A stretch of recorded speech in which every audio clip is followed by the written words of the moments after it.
So I head up our video investment teams, included in that is our advanced TV team. So our responsibility is activating on this data in the marketplace. How do we actually negotiate and buy in the marketplace using data? As an agency, our practice is really evolving or has evolved around data from the early stages, really leaning on third-party partners, sellers to provide that data access, to building our entire platform and data practice ourselves, with the goal of using that to inform all of our planning, to inform all of our buying in the marketplace with one consistent platform based on digital IDs that allow us to take that ID, identify who a person is with attributes, and then use that to plan across all media types consistently. We think that's where the future is going in terms of data and application to buying in the marketplace. Right, so you built this data platform. How were client demands and interest changing? What prompted that internal data platform, and how do you keep up essentially? Yeah, the ultimate goal is everyone needs and wants better targeting. They want to be more effective in reaching their target consumer because it ultimately saves them money. If you're more effective with your media, you can spend less or get more out of the dollars you spend, which is better for your business. So ultimately all of this is around reaching the right people at the right time where they're making their decisions for purchase and in content that's relevant to them and will be a good vehicle to deliver our ad message. So it's where the entire marketplace is going. It's where our clients are understanding of that, and it's been really a kind of a consistent push, us and clients hand in hand, kind of moving in this direction. With this type of focus on data, is that helping to shift budgets and spend away from the more performance-driven platforms like a Facebook or a Google back to TV? Like how is this driving almost a resurgence of TV, especially when you consider it in the performance marketing space? Yeah, I think it's helped. I think several years ago there was a big move towards the digital side of things and spending, and I think that kind of balanced back. So now it's a little bit more about how can we use TV more intelligently to target our audiences.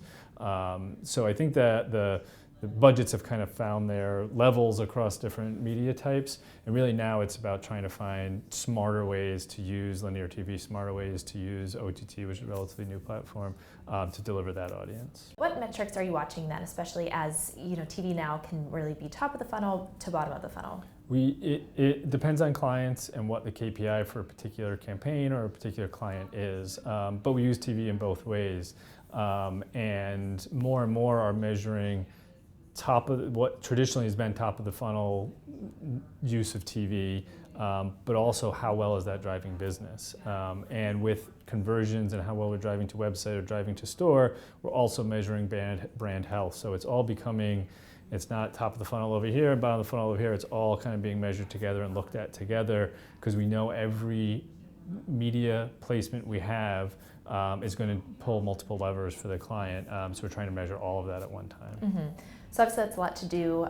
The more data, the better has kind of been the way of thinking up until now. But are there any drawbacks or potential challenges that you're paying attention to that come with a data-heavy strategy?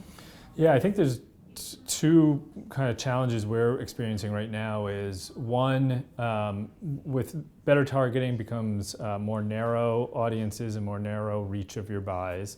And I think there's a risk of going too narrow, too addressable, and not having that broad reach. And then another aspect of that is the data we've determined, the audience or the target we've determined to be our audience, and the data we're using to reach that person or identify that person, is that the right target? Because it's not uncommon for a client to have an idea of who their consumer is, but when the media is out in the marketplace, a different person's responding to it. So if we're tailoring all our media to this target that's somewhat can be a hypothetical target that doesn't actually turn out to be the right consumer, then you've kind of completely missed the boat.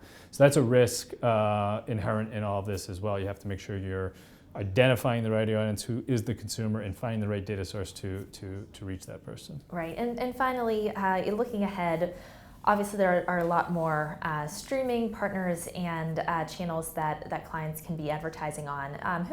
Who ultimately wins in the streaming wars when it comes from an advertising perspective?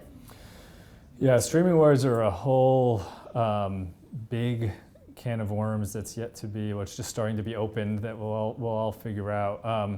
I think after the dust settles, I think you're going to have mostly commercialized space. I think the streaming entities that are launching as non-commercial now at some point will have a tier of commercials, a pay tier for clients or for subscribers with commercials. And I think over an extended period of time, that is how people are going to subscribe to and watch TV. We're going to have a lot less people, and you're already seeing it now, but a lot less people with a 200 channel cable subscription. You're going to have essentially an a la carte streaming service, array of options for the consumer. And the only way financially for that to work long term is a combination subscription and ad model. And the question of, will Netflix have ads? They always say no, but they don't make any money right now just on subscriptions. So the subscription cost has to get so high in order to be profitable that you have to have ads included in that mix to make it financially viable long term. So there will be a premium video ad-supported services out there, but it'll be a very different experience watching virtually everything on demand versus live that happens now. So it'll change, but there'll still be a place for advertisers to run in premium video.